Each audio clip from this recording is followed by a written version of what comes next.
Kita semua tahu bahwa Argentina memiliki karir sepak bola yang gemilang. Bisa dibuktikan dari prestasinya di Piala Dunia tahun 2022, di mana Argentina menjadi juara di event 4 tahunan tersebut.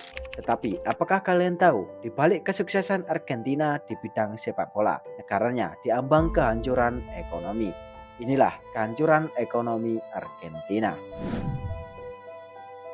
Pada tahun 2001, Argentina mengalami krisis utang terbesar dalam sejarahnya, sebuah bencana ekonomi yang merupakan puncak dari berbagai faktor yang saling terkait, dimulai dari kebijakan ekonomi neoliberal pada tahun 1990-an yang diadopsi oleh pemerintah untuk menstabilkan ekonomi melalui privatisasi perusahaan negara dan deregulasi sektor keuangan yang pada awalnya berhasil meningkatkan pertumbuhan ekonomi, namun secara bersamaan meningkatkan utang nasional ke tingkat yang tidak berkelanjutan. Situasi ini diperburuk oleh pinjaman besar dari Dana Moneter Internasional atau IMF yang datang dengan syarat penghematan fiskal yang sangat ketat, termasuk pemotongan drastis dalam belanja publik, pensiun, dan subsidi yang mengakibatkan penderitaan luas di kalangan rakyat dan meningkatkan ketidakpuasan sosial. Ketidakpuasan ini memuncak pada Desember 2001 ketika pemerintah menerapkan Corralito, sebuah kebijakan yang membatasi penarikan uang dari bank untuk mencegah krisis likuiditas. Namun, langkah ini justru memicu kepanikan massal dan kerusuhan sosial yang meluas, dengan rakyat berbondong-bondong turun ke jalan untuk memprotes kebijakan pemerintah yang mereka anggap tidak adil. Situasi yang semakin kacau memaksa Presiden Fernando de la Rúa mengundurkan diri di tengah gelombang protes yang kemudian disusul oleh periode ketidakstabilan politik yang luar biasa, di mana Argentina mengalami 5 pergantian presiden hanya dalam waktu 2 minggu. Akhirnya, dengan ekonomi yang terus memburuk, pemerintah terpaksa menyatakan gagal bayar utang sebesar 132 miliar US dollar, sebuah default terbesar dalam sejarah pada saat itu yang menyebabkan bank-bank runtuh, ribuan orang kehilangan seluruh tabungan hidup mereka, tingkat pengangguran melonjak tajam, dan lebih dari setengah populasi jatuh ke dalam kemiskinan. Jadi lur, awal dari semua kekacauan yang ada di Argentina ini adalah pemerintah menganut kebijakan neoliberal melalui privatisasi perusahaan dan deregulasi sektor keuangan. Privatisasi perusahaan sendiri adalah perusahaan milik negara atau kalau di Indonesia BUMN lah, dijual ke perusahaan swasta yang mengakibatkan apa? Ya jelas peningkatan harga layanan lur, yang tadinya bisa disubsidi pemerintah sekarang jadi nggak bisa ya lur. Sedangkan deregulasi keuangan adalah pemerintah dilarang ikut campur dalam masalah ekonomi. Nah, kurang lebih begitu ya dulurku. Sebelum lebih dalam, mari kita bahas apa itu devaluasi. Devaluasi adalah kebijakan moneter yang diambil pemerintah untuk menurunkan nilai mata uang dalam negeri terhadap mata uang asing. Ibaratnya ya menurunkan kurs mata uang lah lur, yang tadinya rupiah 17.000 menjadi 15.000. Nah gitu lur. Devaluasi peso pada awal 2000-an menjadi salah satu episode paling menghancurkan dalam sejarah ekonomi Argentina. Dan untuk memahami dampaknya, kita perlu melihat latar belakang kebijakan ekonomi yang diterapkan sebelumnya. Pada awal 1990-an, pemerintah Argentina mengadopsi kebijakan konvertibilitas yang mengikat peso terhadap dolar Amerika Serikat dengan kurs tetap. Sebuah langkah yang bertujuan untuk mengendalikan hyperinflasi yang telah melanda negara tersebut selama bertahun-tahun. Kebijakan ini pada awalnya berhasil membawa stabilitas harga dan mendorong pertumbuhan ekonomi. Namun seiring berjalannya waktu, kebijakan tersebut menciptakan sejumlah masalah struktural ketika negara-negara tetangga mengalami devaluasi mata uang mereka. Produk Argentina menjadi semakin tidak kompetitif di pasar internasional karena harga ekspor yang relatif lebih tinggi. Ya karena krisis otomatis barang-barang pokok naik dong, dan pasti harga produksi dan harga jual barang naik juga lah, yang mengakibatkan barang yang diekspor dari Argentina terlalu mahal dan tidak kompetitif yang pada akhirnya tidak laku di pasar internasional. Selain itu, kebijakan kurs tetap membuat pemerintah harus mempertahankan cadangan devisa yang besar untuk mendukung nilai peso yang semakin sulit dilakukan ketika arus modal mulai keluar dari negara akibat krisis kepercayaan terhadap stabilitas ekonomi dan politik di Argentina. Ketegangan ini memuncak pada akhir 2001 ketika pemerintah tidak lagi mampu mempertahankan kurs tetap dan terpaksa melepaskan ikatan peso terhadap dolar. Akibatnya, nilai peso anjlok drastis, kehilangan sebagian besar nilainya dalam waktu singkat.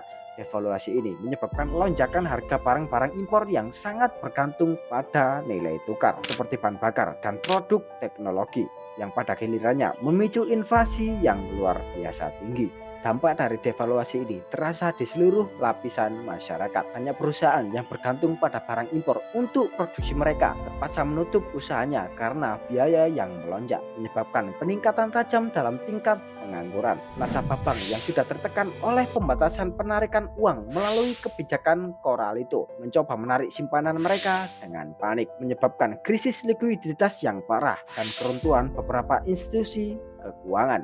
Pemerintah dalam upaya untuk mengendalikan situasi memberlakukan berbagai kebijakan yang tidak populer, termasuk kontrol harga dan pembatasan ekspor yang seringkali hanya memperburuk keadaan. Di tingkat sosial, devaluasi ini memicu gelombang kerusuhan dan protes massal di seluruh negeri, dengan rakyat menuntut solusi yang nyata dan cepat terhadap krisis ekonomi yang menghancurkan kehidupan mereka. Kekacauan politik semakin mendalam dengan seiringnya pergantian presiden, menciptakan lingkungan yang sangat tidak stabil untuk mengambil keputusan ekonomi. Dalam jangka panjang, devaluasi ini merusak kepercayaan investor internasional terhadap Argentina. Negara ini terisolasi dari pasar modal global, membuatnya sangat sulit untuk mendapatkan investasi asing yang sangat dibutuhkan untuk memulai kembali pertumbuhan ekonomi. Menurut saya ya Lur, poin utama yang sangat berdampak dari devaluasi peso ini adalah ketika pemerintah tidak lagi mampu mempertahankan kurs tetap dan terpaksa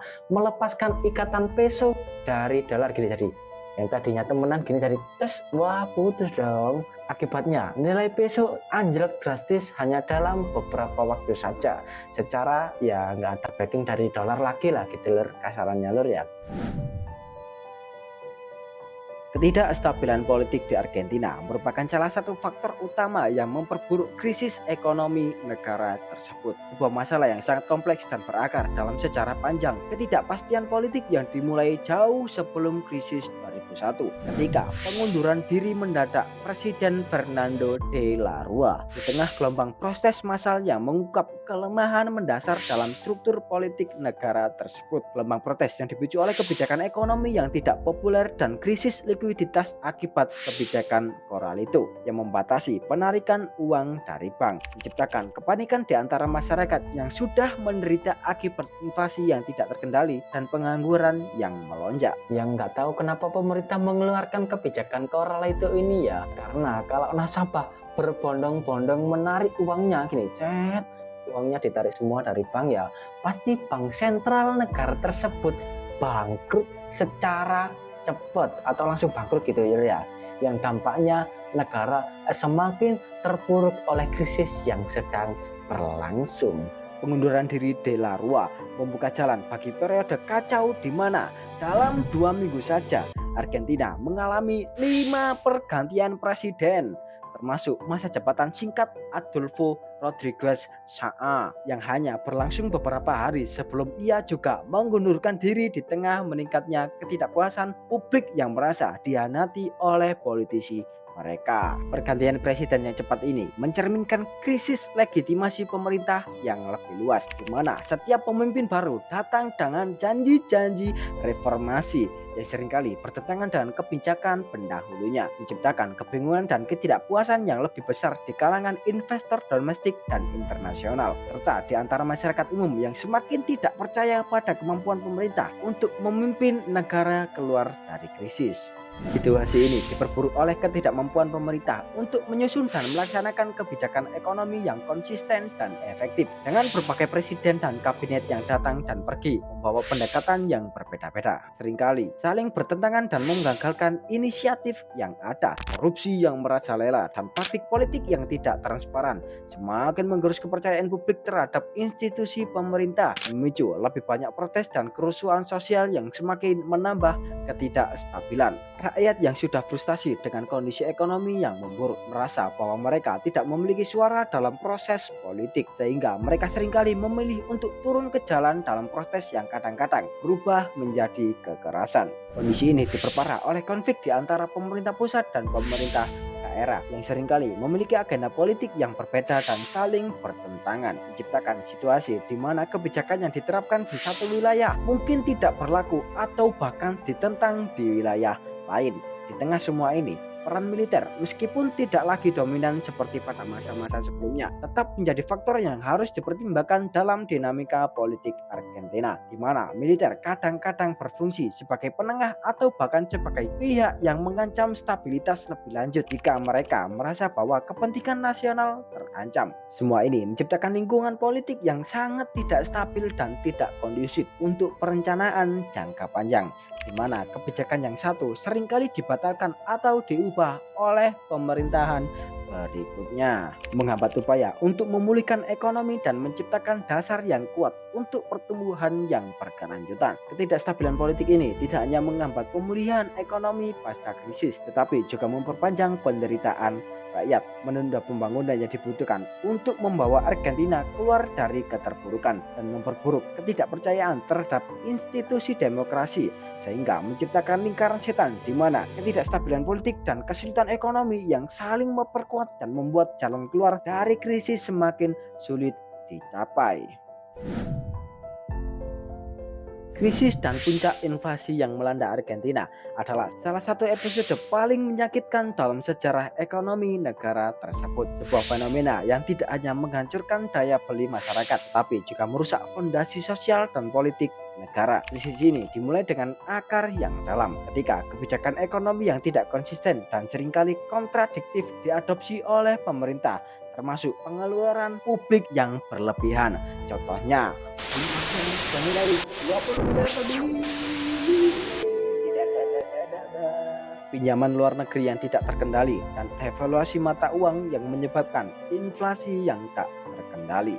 Inflasi mulai merangkak naik pada akhir 90-an seiring dengan peningkatan utang luar negeri dan defisit fiskal yang terus membesar. Namun, situasi memburuk secara dramatis pada awal 2000-an ketika pemerintah gagal mempertahankan nilai tukar tetap antara peso dan dolar Amerika Serikat, menyebabkan devaluasi besar-besaran. Devaluasi ini memicu lonjakan harga barang-barang impor termasuk bahan bakar, makanan, dan produk-produk manufaktur yang semuanya adalah komponen penting dalam ekonomi sehari-hari. Puncak inflasi terjadi pada tahun 2002 ketika tingkat inflasi tahunan mencapai lebih dari 40%, sebuah angka yang mencerminkan kerusakan mendalam dalam struktur ekonomi negara. Situasi ini diperparah oleh ketidakmampuan pemerintah untuk mengendalikan situasi dengan berbagai kebijakan darurat yang diterapkan hanya memberikan sedikit atau bahkan tidak ada dampak sama sekali dalam menstabilkan harga. Banyak perusahaan gulung tikar akibat biaya operasional yang melonjak dan daya beli konsumen yang merosot tajam, menyebabkan tingkat pengangguran melonjak dan memperburuk krisis sosial. Dampak dari inflasi yang tak terkendali ini juga dirasakan dalam sektor keuangan, di mana bank-bank yang sudah rapuh terpaksa berjuang untuk bertahan hidup di tengah gelombang penarikan simpanan nasabah yang panik. Di tengah gelombang penarikan simpanan oleh nasabah yang panik, yang takut akan kehilangan lebih banyak nilai uang mereka. Pemerintah dalam upaya untuk mengatasi situasi menerapkan kontrol harga dan pembatasan ekspor. Namun kebijakan ini seringkali kontraproduktif, menciptakan pasar gelap dan kekurangan barang yang semakin memperburuk penderitaan rakyat. Inflasi yang tinggi juga memiliki dampak jangka panjang terhadap struktur sosial Argentina. Ketidakstabilan harga menyebabkan peningkatan kemiskinan dan ketimpangan, dengan banyak keluarga yang sebelumnya kelas menengah jatuh ke dalam kemiskinan dan mereka yang sudah miskin semakin terpuruk. Masyarakat yang frustasi dengan kondisi ekonomi dan ketidakmampuan pemerintah untuk memberikan solusi yang efektif seringkali beralih kepada tindakan protes, kerusuhan, dan aksi mogok yang semakin menambah ketidakstabilan sosial dan politik di tingkat internasional. Inflasi yang tinggi merusak reputasi Argentina sebagai tempat yang aman untuk investasi, menyebabkan arus keluar modal dan isolasi ekonomi yang memperburuk situasi. Kepercayaan investor internasional terhadap kemampuan Argentina untuk mengelola ekonominya hancur, membuat negara ini semakin sulit mendapatkan pinjaman dan investasi yang dibutuhkan untuk memulai kembali pertumbuhan ekonomi. Ketika krisis inflasi mencapai puncaknya, dampaknya terasa di seluruh aspek kehidupan di Argentina. Sektor pendidikan dan kesehatan yang sudah tertekan oleh pemotongan anggaran selama tahun-tahun sebelumnya mengalami kemunduran lebih lanjut dengan kekurangan dana dan sumber daya, menyebabkan penurunan kualitas layanan yang sangat mempengaruhi masyarakat luas. Krisis juga memperburuk masalah ketidakstabilan politik dengan seringnya pergantian kepemimpinan yang tidak mampu menghasilkan kebijakan yang kohesif dan efektif. Berbagai presiden dan kabinet datang dan pergi, masing-masing dengan pendekatan yang berbeda dan seringkali bertentangan, menciptakan lebih banyak kebingungan dan ketidakpastian. Kondisi ini tidak hanya memperpanjang krisis ekonomi, tetapi juga merusak kepercayaan publik terhadap institusi politik, memicu siklus ketidakpercayaan dan ketidakstabilan yang sulit dipatahkan. Pada akhirnya, krisis dan puncak inflasi Argentina merupakan manifestasi dari kegagalan kebijakan ekonomi dan politik yang kompleks. Sebuah situasi yang mencerminkan ketidakmampuan pemerintah untuk mengelola ekonomi secara efektif dan responsif terhadap perubahan kondisi global. Mungkin dari saya ya segitu saja sih ya di kesempatan kali ini. Aku gak tahu kenapa ya kok bisa bersemua banget gini ya berapi-api ya. Kenapa ya, mungkin apa ya, gak tahu ya kok bisa langsung berapi-api gitu. Beda dengan hari sebelumnya yang tag itu kayak apa ya, ada lemar kali ini itu wah semangat kan, gak ada aku ya. Yes, pokoknya begitu saja ya. Ngapain dok ini dulu sih ya pemanah mambu bisa nggak tahu mbak. Ya begitu saja lah. Assalamualaikum, adios. Cilu kebah.